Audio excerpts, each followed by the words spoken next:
Esta noche, en el sur de la frontera, visitamos el desierto de Arizona y la zona del Big Bend en Texas, ambos territorios fronterizos entre México y Estados Unidos. El mensaje sigue siendo el mismo: la frontera está cerrada. Reducción de encuentros entre la patrulla fronteriza y migrantes. Les tenemos las cifras. Violencia, desempleo, carencia de salud y educación estimulan la migración entre jóvenes hondureños. Migrantes venezolanos se encuentran varados en Guatemala. Muy buenas noches, ¿qué tal? ¿Cómo están? Qué gusto que nos acompañen. Bienvenidos a esta nueva edición de Al Sur de la Frontera. Los acompaña Roxana Webb y nos encontramos acá, ya en El Salvador, después de la cobertura especial que realizamos gracias a la organización Inquire First, quien nos llevó a diferentes puntos de la zona fronteriza entre Estados Unidos, específicamente en Texas y Arizona, para que conociéramos de primera mano cuál es la situación que viven los migrantes en esos puntos. Les recuerdo que este es un programa en el que vamos a compartir de esas notas. Ya se los anunciábamos anteriormente, ya que hicimos ese viaje, esa beca especial auspiciada por la Embajada de los Estados Unidos en El Salvador y también la organización Inquire First. Bien, vamos a comenzar contándoles sobre el primer recorrido que hicimos, y es que los migrantes arriesgan sus vidas cruzando el desierto de Arizona para llegar a Estados Unidos. Como les hemos dicho, se exponen ahí a golpes de calor e incluso a la propia muerte.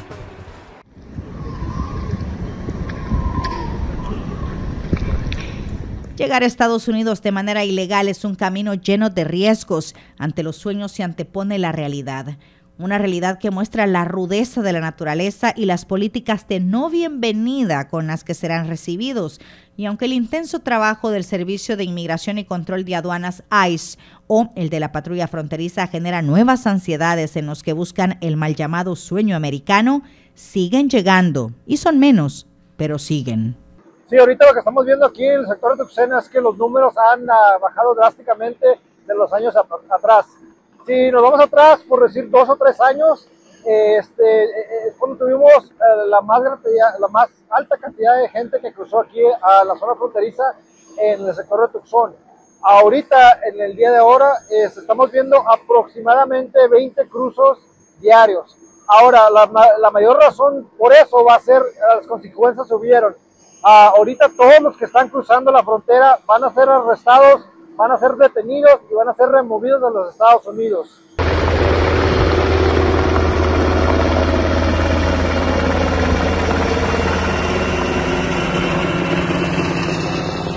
Los encuentros en la frontera sur reportan considerables reducciones en comparación con el año fiscal 2025.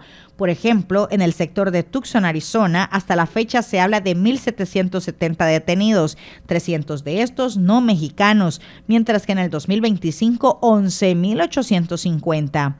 Unidades familiares en 2025 han sido detenidas 230 y en el año anterior 4,245. Niños no acompañados fueron localizados por la patrulla fronteriza en Tucson 155 y en 2025 1,215. Los encuentros con salvadoreños demuestran también una reducción. Sí, claro que sí, todavía nos caen a gente de El Salvador.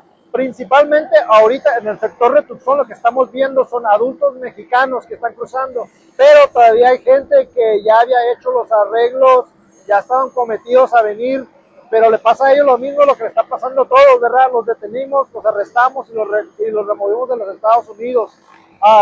Ahorita todos específicamente en esta temporada del año, donde sí se está poniendo un poquito más agradable el clima, como quiera es muy peligroso. El mensaje es claro para todos los de El Salvador, que no crucen de manera irregular los Estados Unidos.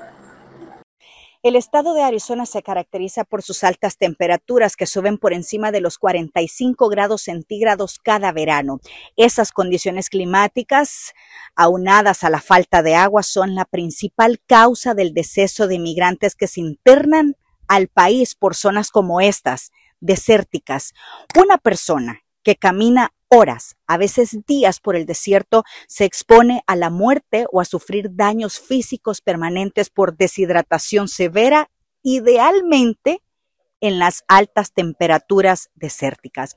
El cuerpo humano requiere al menos 2 galones de agua por día, por lo que es prácticamente imposible que una persona lleve consigo agua suficiente para un trayecto cuya duración y condiciones son inciertas. Una muestra del peligro al que se enfrentan es el terreno, con temperaturas extremas durante el día y muy frías en la noche. En el verano así se pasa en Arizona, pero el invierno también es una advertencia. Choque de calor sí afecta, pero también en invierno, cuando hace frío y se congela el terreno, es tan accidentado y rocoso en la cima de la montaña que cuando se cubre de hielo es súper resbaloso y la gente constantemente se cae por cascadas congeladas de la montaña y muchas veces son lesiones muy severas. Hace unos años no tuvimos una tormenta de nieve en la cima conocida como Bobo Peak y tuvimos que ir a encontrar a estas personas y los helicópteros no podían entrar porque la nevada era demasiado pesada.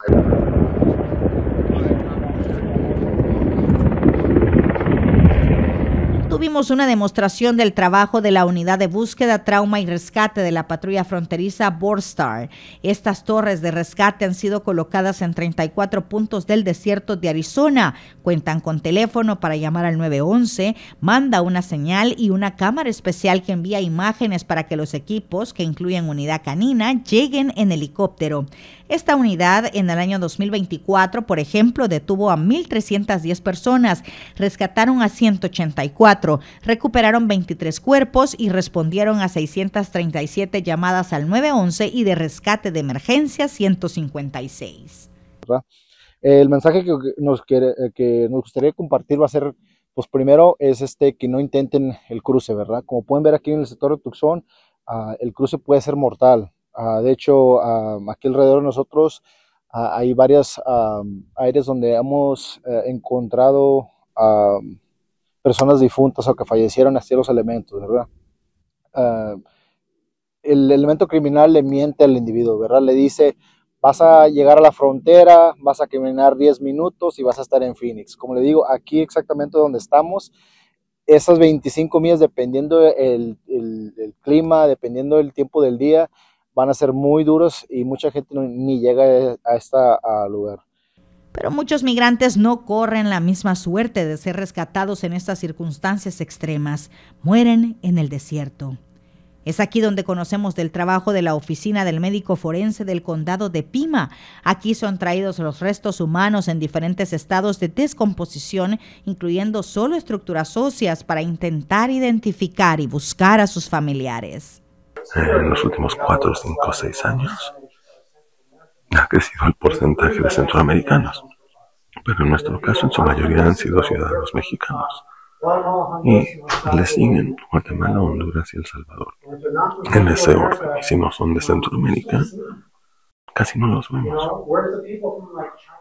¿Dónde están aquí los restos de personas de China, de Haití? No están en pantalla y no sé por qué, pero no se están presentando entre las defunciones. Tal vez he escuchado casos de personas detenidas de China o de Haití. No sé si sea por recursos, si pagan más a estas personas de más lejos, no tengo idea. En cuanto a los menores de edad, escuchamos historias desgarradoras de niños que son abandonados a su suerte por los traficantes. Lo curioso de estos casos es que muchos llevan con tinta anotados en sus brazos los números de teléfono de familiares de Estados Unidos. Los niños no pasan el mismo proceso que un adulto. Ellos son recibidos por la patrulla fronteriza y luego llevados a un refugio, a donde un juez decidirá. Otro punto de paso es en la zona del muro fronterizo, una estructura entre México y Estados Unidos. Tiene una longitud aproximada de 1,023 kilómetros.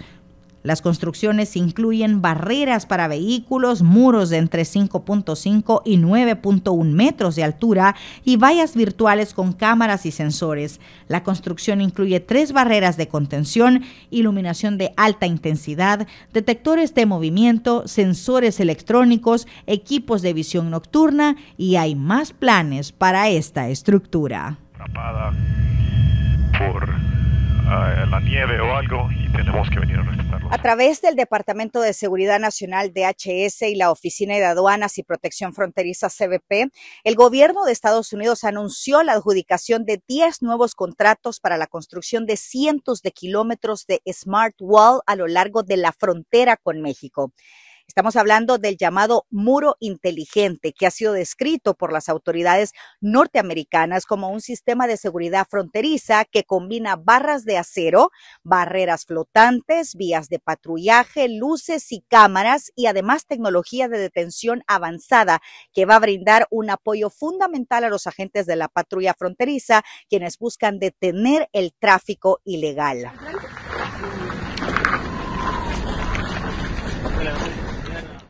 Ahora saludamos al periodista de la red de noticias Albavisión, Ernesto Cornejo, quien estuvo con ustedes y ha estado durante todo este tiempo con Al Sur de la Frontera, pero la semana pasada nos acompañó acá en el set principal en Canal 2. Ernesto, qué gusto que nos acompañes nuevamente para hablarnos, entre otros temas, del capital semilla para los retornados en El Salvador. Adelante, Ernesto, te escuchamos.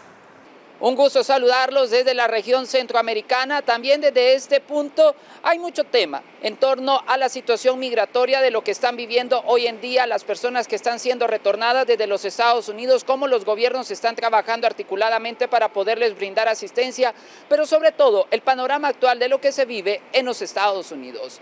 Iniciamos de inmediato con la información y es que ya se venció el plazo del estatus de protección temporal, mejor conocido como TPS, para la comunidad venezolana. ¿Cuál es el futuro de este beneficio migratorio en los Estados Unidos? Más detalles se los presento en el siguiente informe. En el 2021, el gobierno de Joe Biden designó a Venezuela en el TPS, un programa temporal que les permitía a los inmigrantes de este país suramericano vivir y trabajar temporalmente, lejos de la inestabilidad y de la violencia que se vive en esta nación. ¡Gente buena! ¡Somos gente buena! Pero este beneficio migratorio quedó cancelado y ahora están frente a una posible deportación, medida que ha sido respaldada por el gobierno de Donald Trump y la Corte Suprema de Justicia. Cada persona va a tener que evaluar sus posibilidades para poder seguir viviendo y tener documentos para continuar su vida normal en los Estados Unidos. Por ejemplo, hay personas que tienen aplicaciones de asilo político, hay personas que tienen alguna petición familiar. Entonces, lo que viene hacia adelante es tratar de seguir buscando una solución colectiva para todas las personas y también cada quien va a continuar sus casos individuales, los que tienen las posibilidades de aplicar para algún alivio migratorio.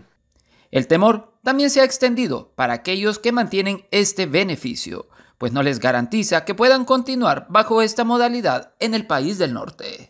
A la estrategia del presidente Trump y a sus promesas de campaña de cancelar el TPS para toda la comunidad, podemos ver también que desde que entró el presidente Trump en su segundo mandato, todos los países, todos que han llegado a la fecha de renovación, se los han cancelado. Lo que significa es que si ponemos cuidado a esas acciones, todos los países que estamos protegidos por el TPS, incluidos los salvadoreños, debemos de irnos preparando porque es posible que eso puede ser la misma noticia. Por su parte, los expertos han reiterado que se debe de buscar asesoría legal para evaluar los pasos a seguir en función de sus circunstancias particulares y saber si podrían quedar expuestos o no a una posible deportación. Informó Ernesto Cornejo para la red de noticias Albavisión. Y la patrulla fronteriza de Estados Unidos nació en el año de 1924 y su objetivo siempre ha sido el mismo: impedir que los inmigrantes irregulares, las drogas, terroristas o sus armas no entren a Estados Unidos. Son 3.152 kilómetros a lo largo de la frontera entre Estados Unidos y México. Tuvimos acceso al área fronteriza entre el desierto de Chihuahua y la zona del Big Bend en Texas. Aquí comenzamos nuestro recorrido para conocer las principales herramientas que usan para localizar y arrestar a indocumentados. Y aquí tenemos una torre de vigilancia autónoma, o AST por sus siglas en inglés, que nosotros desplegamos en la zona para ayudarnos a ubicar personas que cruzan de manera irregular. Esta unidad es móvil, en cuestión de hora y media se puede desmontar para llevarlo a otra ubicación. Pesa alrededor de 2.000 libras, es relativamente pesada, así que no la movemos con frecuencia, pero opera las 24 horas del día, 7 días de la semana. Cuenta con tecnología de inteligencia artificial para diferenciar entre personas, animales y vehículos. Tiene cámaras nocturnas y diurnas. Cuenta también con radar, y el radar también detecta movimiento, trátese de vehículos, de personas, cualquier tipo de movimiento. El radar tiene un rango de un par de millas, así. Nos encontramos con una torre autónoma de vigilancia que, como podemos ver, utiliza paneles solares para poder adquirir la energía a través del sol y después enviar la señal a la patrulla fronteriza. Según las autoridades de los Estados Unidos, con esta se ha logrado la captura de una importante cantidad de personas que ingresan de manera irregular a los Estados Unidos. Estas máquinas funcionan enviando la señal y con ellas se puede detectar de día el calor y también de noche los movimientos.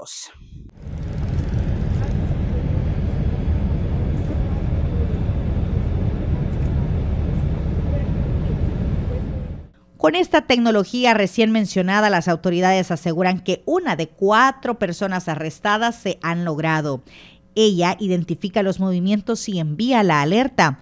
Cuentan con al menos 2 estaciones en la ciudad de Presidio, Texas. También utilizan patrullaje a caballo. En esta zona, por ejemplo, poseen 6 que son para búsqueda y rescate. También cuentan con un sistema de vigilancia móvil con vehículos MSBB, lo que serían carros con radares en una torre. Asimismo, drones y vehículos todoterreno como este, que sus funciones fueron explicadas por un militar de la Guardia Nacional. Recordemos que el gobierno del presidente Trump ordenó el despliegue de soldados en la frontera y también en algunas ciudades.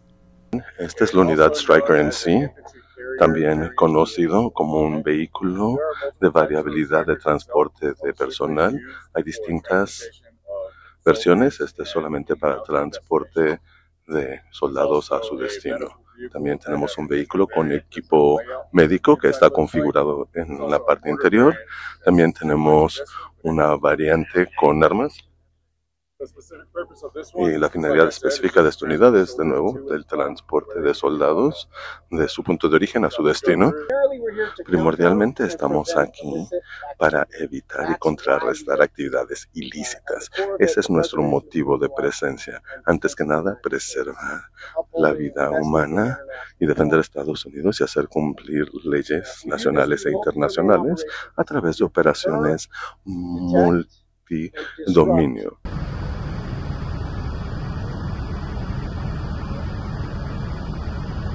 Aún y con estos recursos, miles de personas al día intentan cruzar los diferentes puntos fronterizos de manera ilegal, por lo que las autoridades recuerdan los inminentes peligros como violaciones, el clima extremo, los asaltos y ser abandonados por los traficantes o la misma violencia de los carteles. La gente tiene una forma sofisticada de comunicarse en redes sociales, otras redes que yo desconozco incluso. Y hemos conocido personas que eran conductores de Uber Eats y nos dicen que necesitaban dinero. Alguien publica en una plataforma en redes sociales, no sé si es WhatsApp, Facebook, y dicen, me hace falta el dinero, y vienen y recogen gente. Así que todo tipo de personas, ciudadanos estadounidenses, mexicanos, personas aquí de manera legítima y ilegítima, quien necesite dinero. El río Bravo o Río Grande es un largo río del sur de Estados Unidos y norte de México que fluye en dirección sur y sureste a través de Colorado y Nuevo México hasta llegar a la ciudad de El Paso, Texas, a partir de donde forma la frontera del estado de Texas y la frontera de los Estados Unidos, de Chihuahua, Coahuila, Nuevo León y Tamaulipas, hasta desembocar en el Golfo de México, Océano Atlántico. Con 3.034 kilómetros de longitud, es el cuarto río más largo de América del Norte.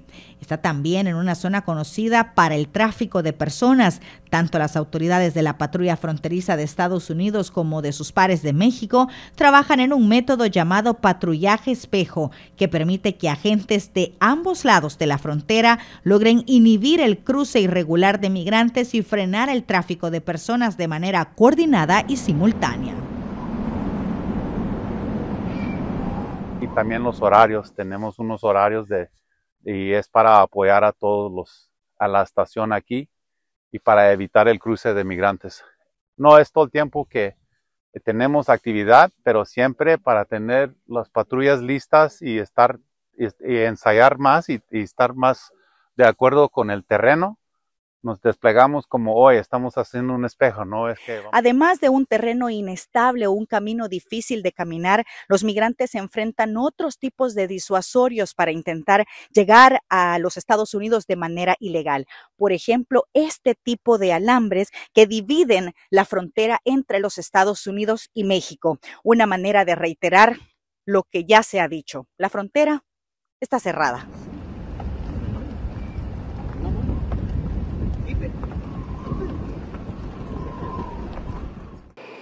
En los países de la región centroamericana, algunos gobiernos les están brindando a la comunidad retornada capital semilla para que inicien en diferentes áreas. Conocimos la historia de algunos salvadoreños. El programa de movilidad laboral en El Salvador es un mecanismo de coordinación para la gestión de oportunidades de trabajo fuera de las fronteras, de una manera segura, ordenada y regular. Jocelyn González fue una de las beneficiadas bajo esta modalidad, quien además fortaleció su experiencia de trabajo en el área de cocina en Michigan, Estados Unidos. Y tras su llegada a El Salvador, decidió seguir impulsando su negocio. He podido inyectarle un poco de capital a mi negocio y también ha sido por la experiencia que obtuve en el lugar. En el lugar que yo trabajaba estuve en el área de prep, entonces ellos nos enseñaron algunas técnicas de cómo utilizar los productos de cocina y poderlos preservar un poco más de tiempo. Entonces eso yo lo he tomado en mi emprendimiento y eso me ha ayudado también a mejorar las operaciones en la cafetería. Y también en el área económica, pues claro, estar trabajando allá me ha ayudado bastante para poder inyectarle un poco más. De hecho, yo antes solo tenía una máquina de espresso y en esta ocasión pude traerme otra. Además de formar parte de este proyecto, no solo generó un cambio de vida para Jocelyn, sino también impactó a su comunidad al ser precursor del desarrollo local, creando oportunidades de empleos directos. Y estar allá pues me dio la oportunidad de ver de diferente manera todas las situaciones en general. Creo que el gobierno impulse estas oportunidades, considero que es bastante viable y de hecho me gusta mucho el lema del programa de movilidad laboral, que es que sea una movilidad segura.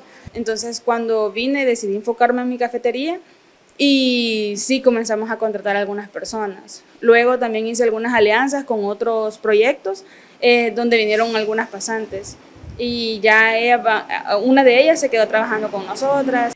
De acuerdo a las autoridades, este beneficio ha favorecido a más de 20,000 salvadoreños desde su creación, en su mayoría beneficiándolos con visas H2A y H2B, destinados al sector agrícola y servicio en los Estados Unidos. Informó Ernesto Cornejo para la red de noticias Albavisión. Muchos se han preguntado qué sucede con los bienes de la comunidad deportada en los Estados Unidos. Aquellos que tienen casas, vehículos o cuentas financieras, ¿pasan o no al Estado? Acá en El Salvador, instituciones privadas están trabajando para poder apoyar a estas personas. Ante la realidad migratoria que surge hoy en día en los Estados Unidos, muchos se han preguntado qué sucede con los bienes materiales y financieros de una persona que es deportada.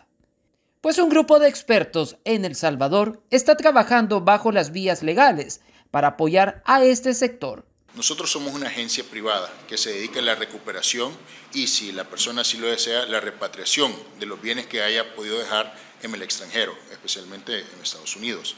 Nosotros lo que hacemos es una coordinación con abogados estadounidenses que ya tienen sus licencias para operar allá y gestores que se encuentran en Estados Unidos con experiencia en trámites. Lo que buscamos es nosotros coordinar desde aquí la actuación con ellos, para que en conjunto podamos encontrar la solución y la mejor forma, tanto económica como administrativa, de poder hacer la recuperación de estos bienes. De acuerdo al experto, estos casos han ido en aumento. En el último año sí hemos tenido un incremento de las solicitudes y de evaluación de casos. Y a partir de ahí, de la evaluación que nosotros generamos, nosotros ya podemos apoyarle a la persona para ver los pasos a seguir para poder traernos los bienes. ¿Por qué? Porque hay diferentes bienes que tienen diferentes situaciones. Por ejemplo, un vehículo puede estar financiado, una casa puede tener un mortgage, o en muchos casos hay personas que ya están en sus países y que nunca establecieron el banking online, o no saben cómo hacerlo, o ya tienen cierta edad que ellos no pueden ni siquiera usar la computadora. Entonces nosotros les asesoramos y les brindamos un apoyo para poderlo realizar. Legalmente, los bienes adquiridos por inmigrantes en el país del norte están protegidos bajo la Constitución estadounidense, ya que la Cuarta Enmienda garantiza el derecho a la propiedad, por lo que las autoridades no pueden confiscar bienes sin seguir un debido proceso legal. Con imágenes de Darwin Pineda, informó para la red de noticias Albavisión, Ernesto Cornejo. Y según el Departamento de Seguridad Nacional DHS, se ha revelado que el número de inmigrantes deportados en lo que va de la administración de Donald Trump, esta es la cifra. Donald Trump llegó a la presidencia de los Estados Unidos con una fuerte promesa de llevar a cabo la máxima deportación en la historia de este país. Para llevar a cabo este objetivo, Trump ordenó diversos operativos migratorios en diferentes ciudades con mayor presencia de inmigrantes.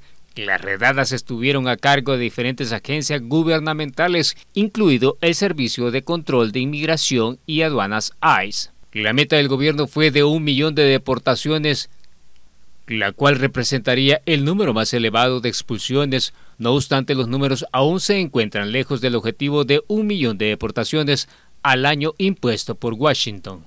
Pero ¿cuántos inmigrantes han sido deportados hasta noviembre de este 2025? Datos oficiales del Departamento de Seguridad Nacional: desde que Donald Trump llegó a la Casa Blanca, las autoridades migratorias han deportado a más de 500,000 de inmigrantes indocumentados. Estas cifras incluyen individuos que fueron rechazados en la frontera sur y los puertos de entrada, lo que significa que no residían en la Unión Americana. El Departamento de Seguridad Nacional DHS también ha destacado repetidamente sus esfuerzos para alentar a las personas a abandonar el país voluntariamente, recurriendo a campañas publicitarias millonarias y ofreciendo incentivos financieros. Al parecer, el presidente Trump no está contento con el ritmo que llevan las deportaciones, por debajo de sus metas de 1 millón al año, por lo que la administración está buscando vías para acelerarlas. Es por eso que está buscando contratar cazarrecompensas para que localicen el paradero de los migrantes indocumentados. Según el Servicio de Inmigración y Control de Aduanas ICE, se estaría buscando empresas privadas que se encarguen de encontrar a las personas que busca la agencia a cambio de dinero, según un documento revelado por The Intercept. La agencia afirma que está explorando la posibilidad de contratar a los cazarrecompensas y pide a los interesados que presenten sus propuestas. En un documento lanzado a las empresas contratadas por el ICE, se les entregarán paquetes de información sobre 10,000 inmigrantes y a la vez para su localización, con incrementos de 10,000 hasta llegar al millón. La labor de los cazarrecompensas sería comprobar que la dirección que les proporciona el ICE de sus hogares o de su trabajo es correcta. Esto demuestra que los planes de deportación masivas no se detienen. Este es un informe de Herbert Vázquez. Bueno, es parte de la información que les tenemos. En nuestra próxima emisión también les estaremos actualizando de todos los pormenores de lo que sucede en torno al tema migratorio. Informó para la red de noticias Alba Visión desde San Salvador, El Salvador, Ernesto Cornejo. Vamos a nuestra primera pausa comercial, pero regresamos con más de Al Sur de la Frontera.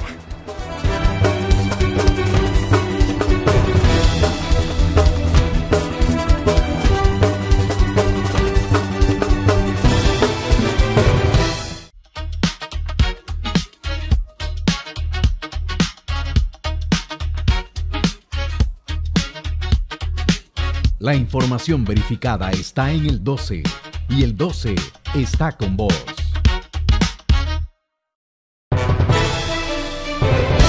Con Noticiero Hechos te informas en las redes sociales. Puedes informarte en vivo en X, Facebook,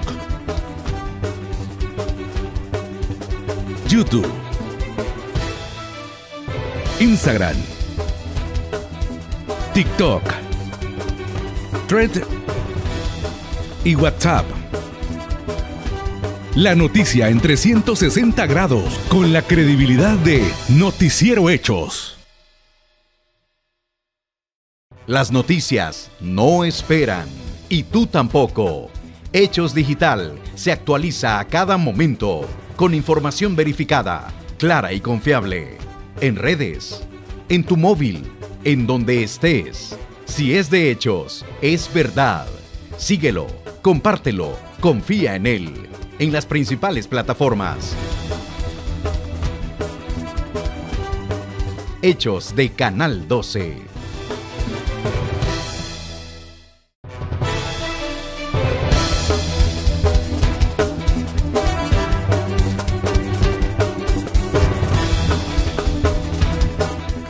Ahora saludamos a César Ríos, director de Agenda Migrante AAMES. Bienvenido, qué gusto que nos acompañe, César.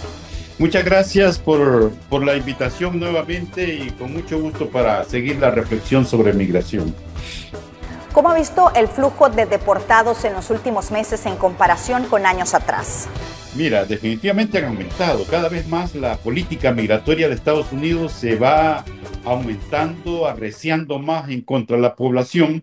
Los países están recibiendo más personas deportadas, más autodeportados y bien, el tema es de que en temas de expulsiones y control migratorio, sí Estados Unidos ha logrado la presión sobre los flujos irregulares eh, y ha aumentado. Lo que sí hay poco abordaje es en el tema de trabajar por qué se van las personas, esas causas estructurales, económicas, ambientales, de seguridad, eso no ha sido tocado por esta administración. ¿Las políticas del gobierno de Estados Unidos están rindiendo frutos como esperaban? Bueno, depende qué entendemos por fructíferas. En términos de expulsiones y de control migratorio, definitivamente ha logrado aumentar la presión sobre los flujos irregulares. Al menos en términos estadísticos nos plantean. Pero si hablamos de los objetivos más amplios, como reducir las causas estructurales de la migración en la región o mejorar las condiciones de reintegración, ahí los frutos son muy limitados porque se ha tocado muy poco en las políticas migratorias de Estados Unidos las realidades de los países que han sido los países que tradicionalmente son expulsores de personas. Por lo tanto, encerrar a esta población que buscaba la migración como una solución no es la solución en estos momentos para los países de origen como los nuestros. ¿A quiénes están deportando? Mira, aquí ya no hay distinción de indocumentados o no indocumentados, ¿no? Aquí ya lo que estamos viendo, lo que estamos recibiendo en la región, en el norte de Centroamérica, es personas que hasta que ya tienen residencia permanente y han cometido tienen un caso en la corte, son deportados. Personas con procesos de asilo y que van a renovar su asilo, al salir de las cortes los están esperando porque ya su asilo ha sido suspendido, los que tienen orden de deportación y sobre todo a nivel general personas indocumentadas. Este marco general de quienes están deportando ha causado un temor generalizado en Estados Unidos, que esto está provocando hasta muy poca productividad en la población, en las familias de la población migrante. ¿Cuál es la nueva caracterización de las personas deportadas?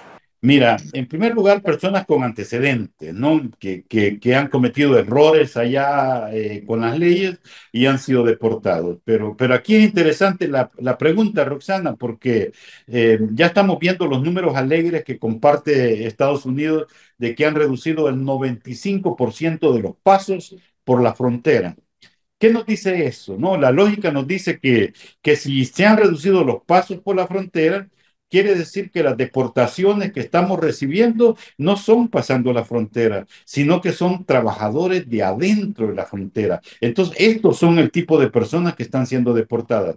Trabajadores que tienen más de 10 años de trabajar allá, personas mayores de 40 años que han estado viviendo mucho tiempo allá y que ahora vienen. Y eso son las nuevas caracterizaciones que tiene. Más personas de edad, muy poco personas jóvenes, y que estamos viendo que si deportan a los hombres, a los jefes de hogar, 2 meses después se están viniendo como autodeportados las esposas de ellos con los hijos para una reunificación familiar en sus países de origen. Esto está cambiando toda esta realidad. Estamos recibiendo algunas cosas muy fuertes como el abandono de todo lo que han construido allá en Estados Unidos por una deportación forzada.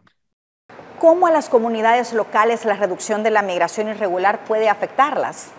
Oh, esto es muy interesante. Hablar de esto, Roxana, es tirar una mirada a lo que pueda venir en nuestros países. Las migraciones están muy relacionadas con las comunidades, con los municipios, con las zonas rurales, porque son las zonas de mayor pobreza, las mayores expulsoras de personas migrantes. Si no se van, si en este momento no hay migración como la que teníamos antes, quiere decir que en los municipios, en estas zonas rurales, se están quedando esa fuerza de trabajo que antes se iban y que ahora se están quedando ahí. ¿Cuál puede ser el impacto en eso? ¿Cuál puede ser la visión o la mirada que podamos tener de aquí a muy corto tiempo? En que va a haber una concentración de mano de obra en los municipios, principalmente jóvenes, con esa mano de obra dinámica, solicitándole a los gobiernos locales empleo, oportunidades, seguridades de todo tipo, seguridad ambiental, seguridad social, seguridad jurídica. Y entonces la pregunta es, ¿nuestros gobiernos locales, este nivel de organización del municipalismo en nuestro país, está preparado o está apto para enfrentar esta nueva realidad social que se va a concentrar en los municipios? Y por ahí es que las nuevas políticas migratorias de nuestros países deben dirigir la mirada a esta nueva realidad migratoria. Vemos el fenómeno de un aumento en el envío de remesas a países centroamericanos. ¿Esto podría cambiar, César? Con cuidado hay que ver ese tema, Roxana. Esto es fluctuante. Generalmente hemos visto las remesas familiares como un fruto, un resultado del trabajo en Estados Unidos. Y eso les ha dado capacidad de enviar dinero para ayudar a sus vecinos, a sus familias, a sus tíos, a todo el que quería ayuda de allá podían hacerlo porque tenían capacidad económica para hacerlo. Y de esa manera hemos mantenido en el país un ritmo de crecimiento constante de las remesas. Ahora nos llama la atención. Primero, hay una política migratoria de persecución a la población. Hay un problema de trabajo en Estados Unidos para nuestra población migrante y se aumentan las remesas. Esto es lo que nos quiere decir que este dinero que está llegando es un fondo de prevención por alguna posibilidad que puedan tener de ser deportados y ya han trasladado su dinero. Cuando yo te digo que hay que ver con mucho cuidado este tema, porque ahorita pueden estar altos los flujos de dinero, pero de aquí a unos 8 meses pueden reducirse cuando ya este nivel de prevención se ha superado. México ya está sufriendo una disminución de los flujos migratorios por allá porque ya pasaron este periodo de prevención y que la población ahora ha reducido el envío de dinero. Lo mismo nos puede pasar aquí en Centroamérica a nosotros. ¿Cómo funciona la deportación express? Oh, la deportación express, ese es el tema del día. Hay algunas contradicciones entre lo que dice la ley de Estados Unidos y lo que las instituciones de migración lo están haciendo.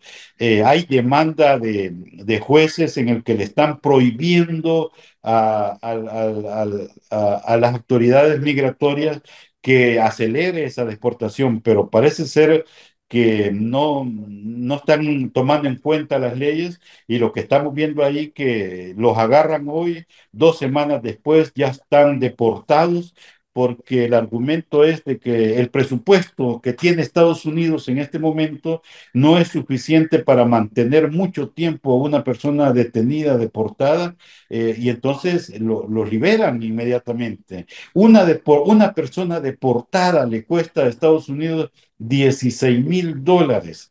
Eh, por lo tanto, reducir los tiempos es reducir su presupuesto. Una persona autodeportada le cuesta únicamente $3,000 y por eso es la campaña de que se autodeporten antes que los agarren y por eso las imágenes crueles de los centros de detención para que la gente vea que no la va a pasar muy bien cuando los detengan y por eso mejor que se autodeporten. Por lo tanto, la deportación express está trayendo muchas consecuencias, principalmente emocionales, de separación violenta de su núcleo familiar y separación de sus bienes que han construido allá y su patrimonio. ¿Y qué pasa con los patrimonios de quienes han sido deportados? Mira, abandonados allá, y esto es lo que estamos conversando diariamente con las personas que como Agenda Migrante estamos entrevistando. La deportación express no les permitió ni de ordenar nada de sus herramientas, si tenían un negocio de su empresa, los hijos quedan allá sin poder decidir cuál es el destino de ellos, casas que han comprado también y algunas instituciones que se están aprovechando de eso, ¿no? Algunos estados que cuando los bancos se dan cuenta que los que son dueños de unas cuentas fueron deportadas, intervienen y las congelan hasta que haya una intervención legal ante eso. Nosotros como Agenda Migrante ya nos activamos ante una reacción entre eso y ya hemos institucionalizado unas alianzas con entidades especializadas que puedan ayudar a la población retornada a que se active urgentemente a proteger su patrimonio, porque hay notas de decir, si usted no paga su mensualidad de la hipoteca que tiene de la casa, vamos a iniciar un proceso de recuperación como banco de esa propiedad. Y estamos hablando de casas que han tenido 25 años pagándolas y que la pueden perder inmediatamente. Esa es una nueva realidad y que si nos están escuchando personas migrantes retornadas de cualquier lugar de la región, que se pongan en comunicación con Agenda Migrante, que nosotros ya identificamos un protocolo para cómo ayudarles a proteger su patrimonio. Como Agenda Migrante, ¿qué les recomiendan a quienes buscan ampararse con la autodeportación? Mira, es un tema muy delicado, cada quien va a decidir lo que le conviene mejor, porque si una persona tiene orden de deportación y él sabe que tiene una orden de deportación y no se ha presentado a la corte, entonces seguro lo van a buscar, lo andan persiguiendo y lo van a deportar. Si se siente indocumentado y que está trabajando en un área donde hay mayor persecución de personas migrantes, cada persona debe ser consciente de su realidad y que sabe si se siente que es potencialmente deportable, que tome la decisión informada. La recomendación que estamos haciendo nosotros es que en este tema del patrimonio, que ordene muy bien todas sus cosas, sus hijos, sus propiedades, sus cuentas, y antes de tomar la decisión de autodeportarse. César, ustedes como Agenda Migrante, ¿cómo ven este fin de año con el tema migratorio? Se terminó el año, el primer año que va a cumplir Donald Trump, que prometió, juró que su meta era 1 millón de deportados, no la va a cumplir. Apenas van alrededor de 500,000 a 600,000 personas deportadas de diferentes nacionalidades, pero no tiene capacidad de deportar a 1 millón de personas. Por lo tanto, se van a arreciar al fin de año todas las actividades de persecución y de deportación express para que él se sienta satisfecho de haber alcanzado en algún nivel la meta que se propuso. Hay que prepararnos como país, hay que prepararnos como comunidades, como familias, a que si tiene una persona de manera irregular en Estados Unidos puede ser deportada. Aquí cambia la situación porque esto nos da una situación diferente de la realidad migratoria. Ya no hablamos de migración masiva en nuestros países porque no es que no se quieran ir, sino que no pueden, y hablamos de deportación masiva. Por lo tanto, cada país tiene que revisar sus políticas internas de cómo va a actuar en este momento.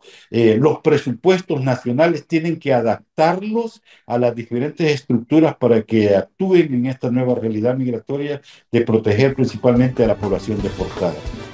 ¿Cómo conocemos más de Agenda Migrante, César? Mira, como Agenda Migrante estamos todos los días trabajando con la población migrante retornada principalmente. Pueden buscarnos en todas las redes sociales como Agenda Migrante El Salvador, como AMES, con 2 AMES, y nosotros con mucho gusto hemos elaborado unos protocolos de atención en línea virtuales para superar este tema del traslado, y tenemos personas expertas como psicólogos, como abogados para asesoría legal, y ahora, como te decía, estamos desarrollando un protocolo para atender y acompañar la protección del patrimonio de la población migrante retornada. Así es que como AME puede buscarnos en todas las redes sociales. Un gusto que nos acompañara. Feliz noche. Muchas gracias, un fuerte abrazo a todos los que nos ven al sur de la frontera. Vamos a una nueva pausa comercial, ya regresamos con más de Al Sur de la Frontera.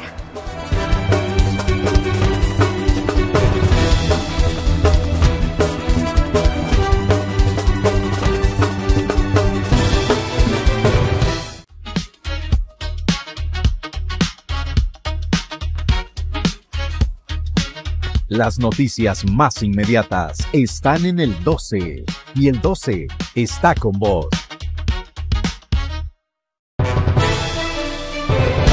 Con Noticiero Hechos te informas en las redes sociales. Puedes informarte en vivo en X, Facebook,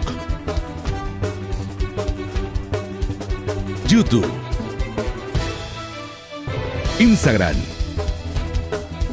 TikTok, Thread y WhatsApp. La noticia en 360 grados con la credibilidad de Noticiero Hechos.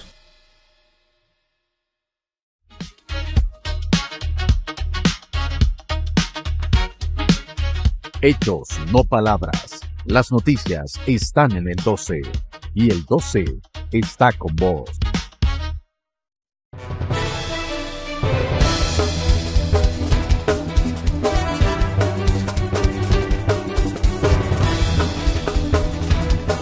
Gracias por continuar con nosotros. Contarles que por tener algún padecimiento de salud se le podría denegar la visa de migrante a una persona que ha hecho el trámite para vivir en Estados Unidos. Esto se trata de una nueva directriz del gobierno estadounidense. El gobierno de Trump en Estados Unidos habría ordenado a las embajadas y consulados a considerar inelegibles para la visa de inmigrante a extranjeros con algunos padecimientos o condiciones médicas, como la obesidad o problemas cardíacos, entre otras. Incluso la avanzada edad debido a que según las autoridades norteamericanas, estas personas podrían representar una carga pública para ese país. La información fue publicada por el medio especializado en salud KFF Health News. Según el director de INSAMI, este tipo de medidas han sido recurrentes en el actual gobierno estadounidense.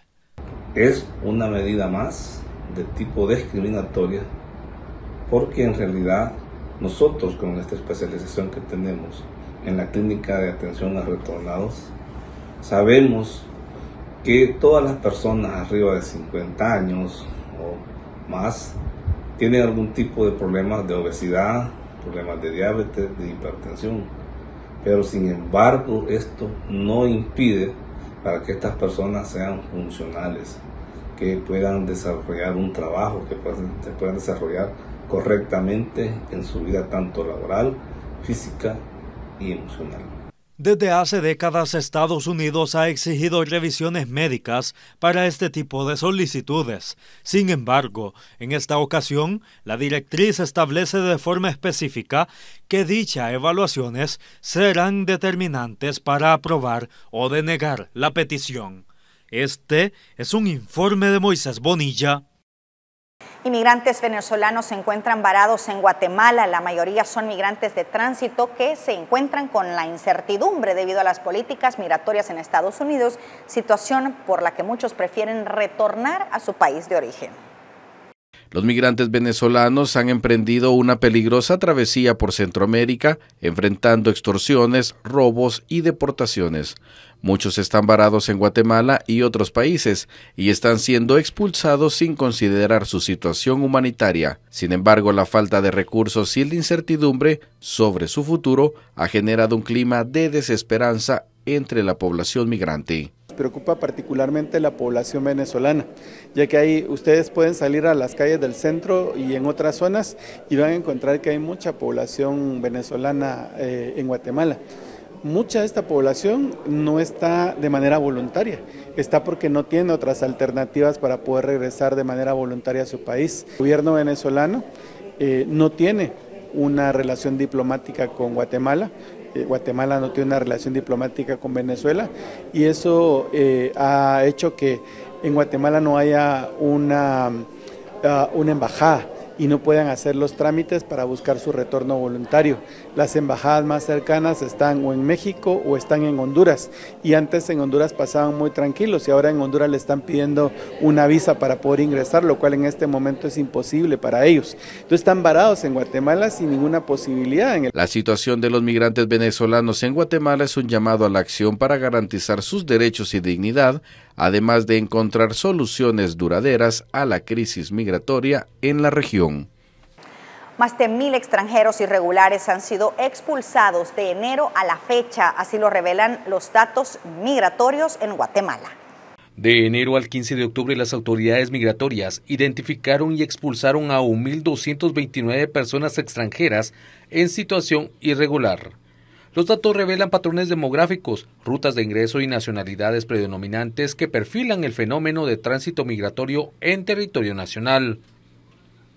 De acuerdo a la información del IGM, las edades más frecuentes se concentraron entre los 18 y 40 años. Las delegaciones fronterizas con mayor actividad fueron Aguacaliente, con 885, y Pedro de Alvarado, con 298 expulsiones. En contraste, puntos como El Carmen, Valle Nuevo, Aeropuerto Internacional Aurora, que reportan una cifra baja.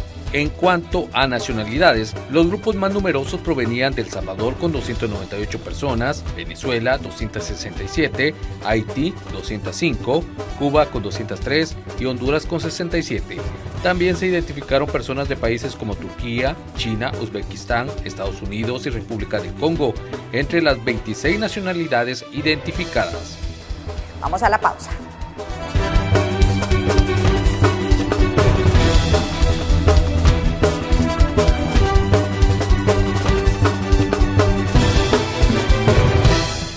Las noticias no esperan y tú tampoco. Hechos Digital se actualiza a cada momento con información verificada, clara y confiable. En redes, en tu móvil, en donde estés. Si es de Hechos, es verdad. Síguelo, compártelo, confía en él. En las principales plataformas. Hechos de Canal 12.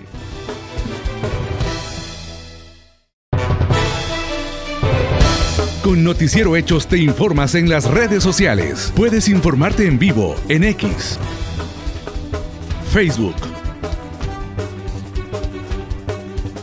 YouTube, Instagram, TikTok, Thread y WhatsApp. La noticia en 360 grados con la credibilidad de Noticiero Hechos.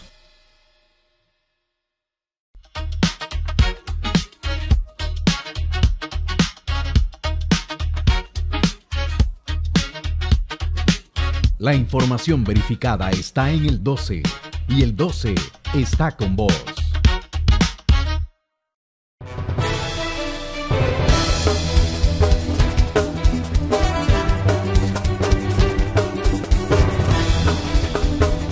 Violencia, desempleo, carencia en salud y educación estimulan la migración entre jóvenes hondureños. Autoridades del Observatorio de Migración Internacional de la Universidad Nacional Autónoma de Honduras resaltan que existen 3 factores primordiales que inducen a los jóvenes para que migren de Honduras, tales como la carencia de empleo, falta de atención en salud, pésima educación, así como los homicidios y la violencia que afecta a jóvenes y adultos. Entonces, lo que hay que atacar primero son los factores. Uno, el tema de violencia, ¿verdad? Tenemos que mejorar las condiciones de seguridad de nuestros jóvenes, principalmente en las zonas urbanas, en los barrios. También todavía sigue el tema fuerte, el tema de violencia. Otro es el tema también de revalorizar y reorganizar el tema de educación. Si realmente la educación que estamos brindando está respondiendo a las necesidades del mercado laboral. Migdonia Ayestas, la directora del Observatorio de la Violencia de la Universidad Nacional, menciona que el 40% de la población del país, de cada 100 habitantes, 40 jóvenes, sufren atentados criminales o hechos de violencia. Y eso hace que en promedio son entre 40 y 45% las muertes violentas que son jóvenes, de 100, 45. Y eso es importante establecerlo porque el rostro de la violencia se evidencia en mujeres, en niñas y en jóvenes hombres.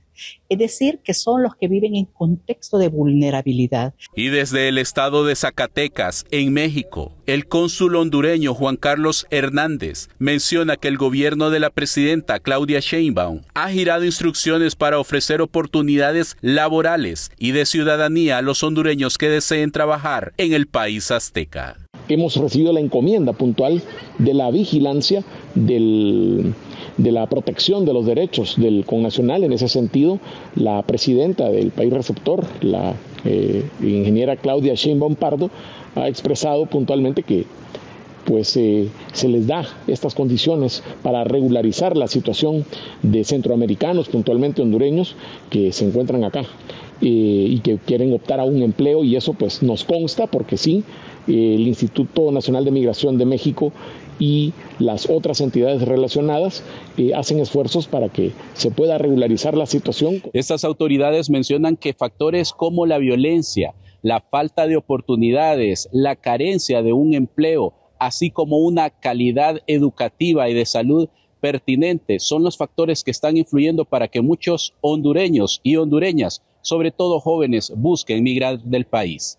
Con cámaras de Walter Pérez, les informa César Euseda.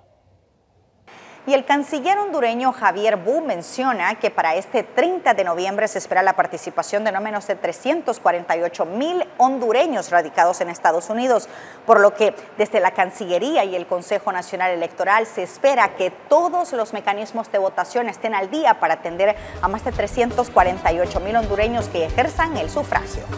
Nosotros estamos para apoyarles, para colaborar a través de nuestros cónsules. Tradicionalmente el CNE siempre busca lugares alternos a los que son los consulados, ¿verdad? Para poner las juntas receptoras de votos. Esto se va a llevar a cabo en Estados Unidos ahorita de una forma, pues esperamos, ¿verdad? que más mayor a otros años, porque documentamos muchos hondureños en el exterior. El censo creo que anda arriba de los 348,000 por ahí. pues conozco bastante bien cómo trabaja el gobierno actual de Estados Unidos y estoy en mucha comunicación con el gobierno. Colaboramos en seguridad, en defensa, colaboramos en migración. Nosotros pues también tenemos muchos consulados allá donde apoyamos a nuestra gente a que se documente, a que esté informada de todo lo que ocurre y que se cuiden mucho a nuestros compatriotas en Estados Unidos. Son prioridad para nosotros, para nuestro gobierno. Entonces, estamos bien con Estados Unidos, con Washington. Es todo por nuestra parte. Muchísimas gracias por habernos acompañado. Estuvo con ustedes Roxana Webb. Hasta la próxima.